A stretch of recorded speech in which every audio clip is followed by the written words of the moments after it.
karcagi Szent Annai Sámuel Gimnázium szakközépiskola és kollégium adott otthont 2014. február 13-án a mezőgazdasági könyvhónap keretén belül megrendezett térségi agrárszakember találkozónak.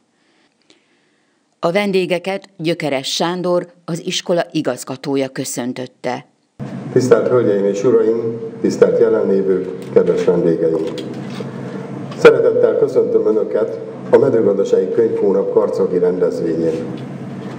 Iskolánkat 1899-ben Darányi Ignác, az akkori földművelésügyi miniszter alapította. Az intézmény alapítása óta sokszor kapcsolódott szorosabban az átlagosnál a mezőgazdasági tudományokhoz. Névadónk Szent Annai Sámuel, a székelyföldi születésű iskolaigazgató a legnehezebb időkben vezette az iskolát úgy, hogy közben nemzetközileg elismert kutatási eredményeket mutatott fel a szikes talajok javításában. Az iskola területén 1949 és 58 között kutatóintézet, kísérleti tangazdaság, fajtakísérleti állomás működött. 1960-tól kísérleti jelleggel elsőként az országban felsőfokú technikum indult.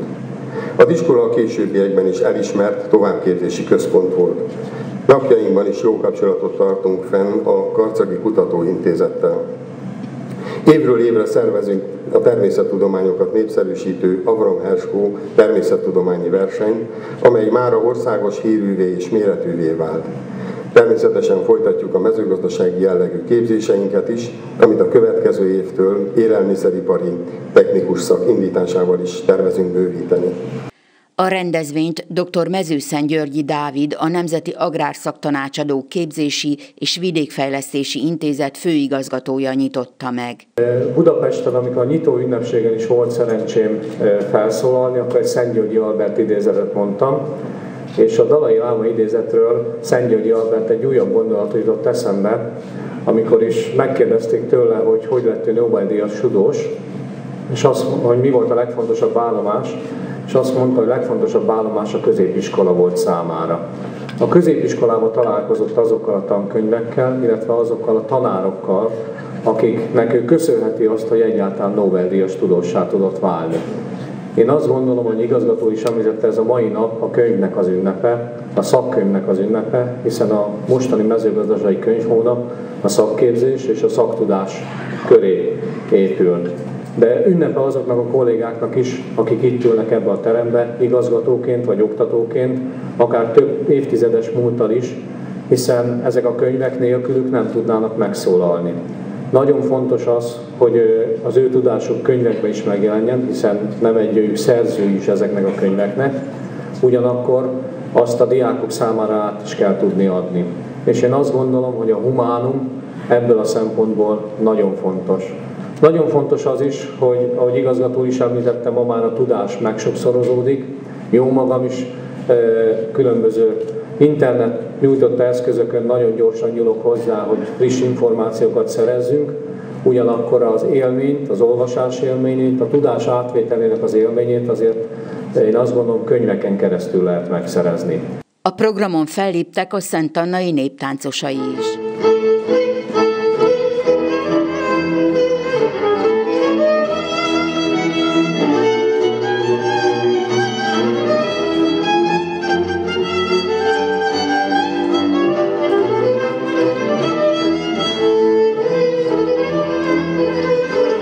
A Nemzeti Agrárkamara által létrehozott egységes gazdatámogatási rendszerről ifjú Hubai Imre, a Nemzeti Agrárkamara vidékfejlesztésért felelős országos alelnöke tartott előadást. Az elmúlt év folyamán több egyeztetés is zajlott mind az agrárszakképzés, mind pedig a tanácsadás rendszerének átalakításáról, és ebben a kamara is jelentős feladatokat kapott. Annak a koncepciónak köszönhetően, amelyiknek az alapjait a kamarai tagság felől érkező igények legmagasabb szintű kiszolgálása fényjelzi. Az egész szaktanácsadás rendszere azzal kezdődik, hogy a kamarai tagnak kell lépnie a kamara irányába, és kérnie a segítséget mind a szaktanácsadásban, mind pedig egyáltalán az egységes kérelmek beadásában, vagy bármilyen más adminisztratív feladat magas szintű ellátásában, és hogyha már a kamara a hozzáérkező kamarai tag kezét megfoghatta, akkor viszi tovább mindazokon a lépéseken keresztül, ahol ez a közös munka a végén sikerre fog vezetni. Őrsi Sándorral, a Karcagi Gimnázium és Mezőgazdasági Szakközépiskola tanárával arról beszélgetünk, hogy a mezőgazdasági könyvhónapot itt Karcagon nyitották meg, és agrárszakember találkozóval egybekötve volt ez a megnyitó, és milyen gyakorlati tanácsokat kapott, illetve mit tud majd profitálni ezekből az előadásokból, amit itt hallott. Hát én gyakorló gazdálkodó is vagyok, amellett, hogy oktatással is foglalkozom, tehát így igazából akkor a gyakorlati oldaláról is és az elméleti oldaláról is meg tudom a könyveket ítélni, és tehát mindig, mint ahogy igazgató úr is mondta, egy jó könyv az mindennél többet ér, tehát mindig is szükségünk volt, és szükségünk is lesz arra, hogy valamilyen könyvben utána tudjunk esetleg nézni a éppen esetlegesen hiányzó tudásunknak. Erre is egy volt tanárom hívta fel a figyelmemet, hogy muszáj mindent megtanuljon, de nem biztos, hogy meg fog maradni. A lényeg az az, hogy azt tudja az ember, hogy hol kell keresni azt a tudást, amire éppen szükségünk van. Volt-e olyan újdonság, könyv, kiadvány, amire most felfigyelt? Mert nagyon gazdag a választék. Hát a választék az nagyon gazdag valóban, még jó magam benne vagyok most is a tájékozódásban, tehát még nem jártam végig a kiállítást, de biztos, hogy találok még újdonságokat. Vannak mondjuk hiányosságok is sajnos még, tehát vannak olyan könyvek, amikre nagy szükség lenne, de az utánnyomásával vannak fennakadások, tehát nem igazán lehet hozzájutni sajnos. Például? Például van egy környezettechnika című könyv a mezőgazdasági szaktudás kiadónak a gondozásában. Még majd szeretnék ők is erről beszélni, hogy mi az oka neki, hogy nem lehet hozzájutni. A térségi agrárszakemberek találkozóján az iskola aulájában mezőgazdasági szaklapok és szakkönyvek kiállítása volt. Ezeket a rendezvényen kedvezményesen lehetett megvásárolni. Bizonyára agrárkamarai tag is, mivel gyakorló gazdálkodó is. Hogy látja, hogy milyen újdonságok vannak, és ezek az újdonságok, amiket ifjú Hubai Imre elmondott, hogy csapódnak le a gyakorlatban? Hát az agrárkamarára ténylegesen nagy szükség volt már, hiszen a régi rendszer, ami működött, az nem feltétlenül, tehát nem mindenkihez jutott el. Bizonyos réteg az érdekelt volt benne, és be tudott épülni bele. A úgymondván kisebb gazdálkodók azok vagy nem is tartottak rá igényt abban a formában, ahogyan működött, vagy pedig nem is tudták elérni. Most már azért annyiból szerencsésebb a helyzetünk, hogy tehát mindenki számára igaz, hogy kötelező jelleggel, de be kellett lépni, de ugyan ennek köszönhetően olyan plusz dolgokhoz tudunk hozzájutni, ami mindenki számára fontos, hiszen például, amit említettek is, hogy a pályázatírás. Ugye senki nincs arra felkészülve, hogy önállóan meg tud írni egy olyan pályázatot, amire esetleg szüksége van. Ebben a kamara az segítséget tud nyújtani, és még ráadásul mondjuk az anyagi részét, hogyha nézzük, hogyha egy olyan volumen, ami még az ingyenesbe belefér, azért az is több 100 000 forintot megspórol annak a gazdának, aki éppen egy pályázatot szeretne megírni. Tehát azt a pénzt azt máshová be tudja fektetni, akkor ennek köszönhetően. A karcagi Erkel Ferenc Művészeti Iskola tanárai és diákjai muzsikáltak a vendégeknek.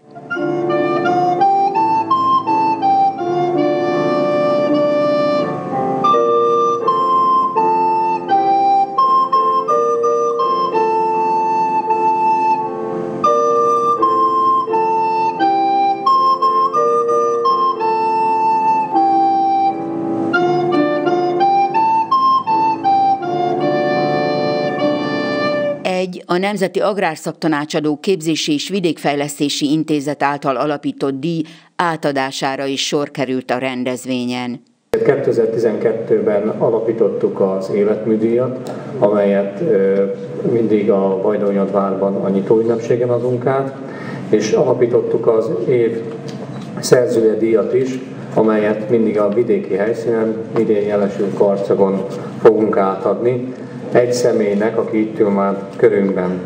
Ez az egy személy egy könyvszerzője, de ezen kívül számos szakmai programban is részt vett. A Kertészeti Egyetemen végzett, illetve a Gödöllői Agrártudományi Egyetemen majd termékmenedzser szakmérnök lett, mérnöktanár, közoktatásszervezés, pedagógiai szakértő. Munkahelye az elmúlt 40 évben egy volt, ez a Balatonfüredi Széchenyi Ferenc Kertészeti Szakképző Iskola és Kollégium. 1972-től 2012-ig volt ennek az iskolának a szakképző iskolai tanára, és az utolsó 20 évben pedig gyakorlatvezetőként, oktatásvezetőként is tevékenykedett. Nem csak egy, hanem 3 tankönyvet is szerzett az elmúlt időszakban, kereskedelmi ismeretek, sommelier és a borkészítés tárgykörében. Tagja a Balatonvind Borrend Egyesületnek, a Borrendek Országos Szövetség Szakmai Bizottságának, és alapítója a Balatonfüred és környéke Borút Egyesületnek.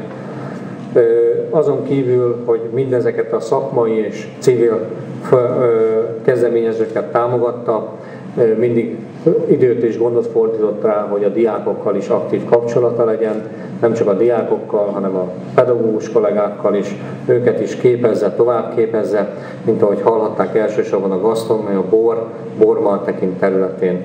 Akiről eddig beszéltem, és idén a évszerző díjat kapja, Tatainé Baksa Erzsébet, sommelier című tankönyvéért. Gratulálunk!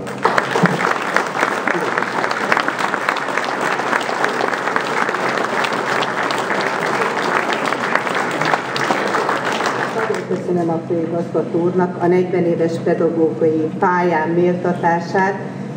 Szeretném megköszönni mély tisztelettel a Szakmai Bírálóbizottságnak, hogy a neves díjat ebben az évben én kaphattam meg a tankönyveim által.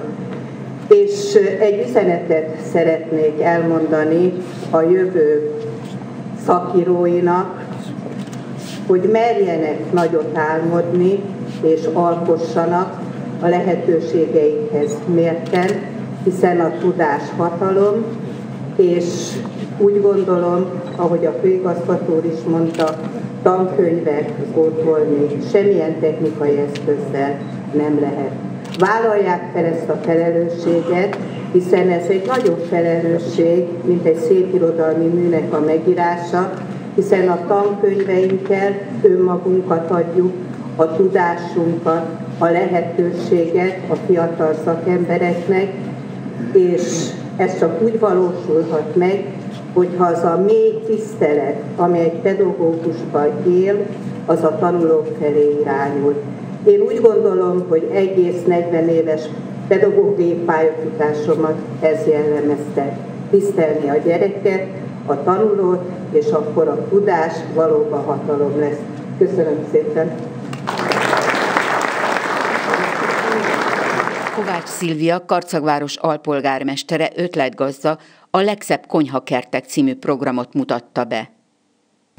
Legszebb konyhakertek, Magyarország legszebb konyhakertjei. Miért is van szükség erre a programra, és miért is fontos, hogy ez a köztudatba bekerüljön? Fontos ez azért, mert a változó világunkban egy egészen más környezet vesz már bennünket körül, mint amiben én jó magam is annak idején felnőttem. Nagyon sokan vannak így, úgy gondolom, hasonló korosztályúak, és hasonlóan gondolkodnak, mint ahogyan én. A rendezett udvar már nem jelent sok mindent, csak az, hogy vágjuk a füvet, gondoztuk a kis kertbe a virágfoltjainkat, és emellett, bár ez nem gond és nem baj, és ez nagyon jó is, hiszen esztétikus és nagyon szép, a probléma az, hogy emellett bizony eltűntek a zöldséges kertek, a veteményes kertek, és a vidék arculata már egészen más képet mutat, mint amit régen mutatott. Én úgy gondolom, hogy ez nincsen jól több okból sem, főleg azért, mert a fiatalok, főleg a gyerekek leszoktak erről a tevékenységről, és a kertet jó rész már csak a nagyszülők, az idősebb korosztály, az idősebb generációk művelik. Lehetne hosszan vizsgálni, hogy miért van ez így, nagyon sok okot fel lehet sorolni. A legnyomosabb érv, amit legtöbbet visszahallok a visszajelzésekből, az, hogy nem éri meg a kerttel foglalkozni, nincs is idejük rá. Egyszerűbb, olcsóbb megvenni, és szebb is az a gyümölcs, az a zöldség, amit a nagy élelmiszerláncokban meg tudnak venni. Igen, elképzelhető, hogy szebb és olcsó, viszont biztos, hogy nem egészségesek, hiszen nem tudjuk, hogy milyen körülmények között termelték, használtak-e a megtermelése során vegyszereket, hogyan gondozták, hogyan öntözték, és egyáltalán milyen körülmények között, és hogyan került az asztalunkra az. Éppen ezért nagyon fontosnak tartom, hogy a programommal fölhívom a figyelmet arra, hogy az élelmiszerünket válogassuk meg, legyen igényünk arra, hogy biztos forrásból származó egészséges élelmiszereket fogyasszunk, erre ösztönözzük a gyerekeinket is, és hogyha valakinek az a szemléletmódja, hogy minimalista stílusban csak dísznövénykerteket, illetve dísznövényekkel beültetett kerteket szeretne a portáján tudni, akkor sem kell lemondani a zöldséges udvaráról, hiszen a díszkertben is nagyon szépen elhelyezhető a zöldség, a gyümölcs, a fűszer és a gyógynövény, ahogyan volt ez régen is. Szerettem volna, hogyha a régi porta visszakapja az arculatát, ahogyan volt az én gyerekkoromban, az első traktusban a világos udvar, világos kert foglal helyet, míg hátul a zöldséges kert, fűszerekkel, gyógynövényekkel, és mellette nem utolsó sorban a Baromfi udvar, az apró jószág. Karcagon a Szent Annai Sámuel Gimnázium mezőgazdasági szakközépiskolában megnyílt a mezőgazdasági könyvhónap, és ennek keretében egy agrár szakember találkozón is részt vehettünk, ahol Kovács Szilvia alpolgármester asszony tájékoztatott bennünket erről az új kezdeményezésről, ami tavaly óta működik az országban, hogy a legszebb konyhakerteket megversenyeztetik. Idős Fazekas Sándorral arról beszélgetnénk, hogy látja, hogy sikerül-e majd az unokák, a fiak nemzedékét erre visszavezetni, hogy műveljék a kertjeiket.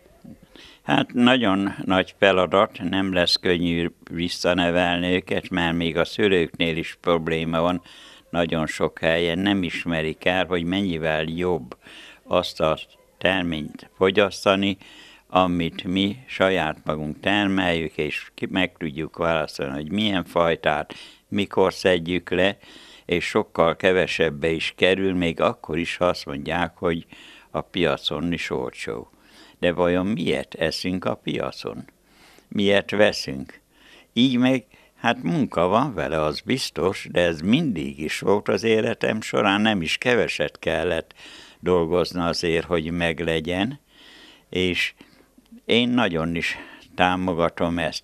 Hát a gyermekek beavatkozás az egész kicsikorba kell kezdeni, amikor már például szilvát kell szedni, ha már fel tudja szedni, akkor már be kell fogni egy kicsit.